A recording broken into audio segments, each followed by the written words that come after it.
লঞ্চে VIP cabin, ট্রেনে VIP cabin, প্লেনে ভিআইপিদের জন্য আলাদা সিট, কিন্তু আজ পর্যন্ত দেখিনি, আজ পর্যন্ত ভিআইপিদের জন্য আলাদা কোনো কবর করতে দেখিনি। হায় আফসোস, মানুষ কিসের এত অহংকার করে।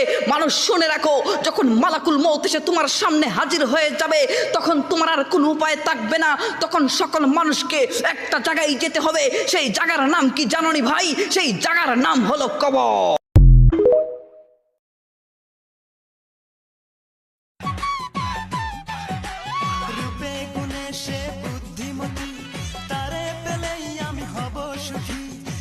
যদি ভাঙে মন বৃথা যাবে জীবন, ভুলতে পারি না তার মুখের হাসি।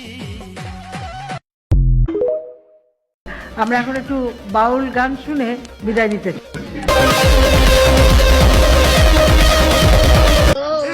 এখন আওয়ামী লীগ করছে, 15 আগস্টে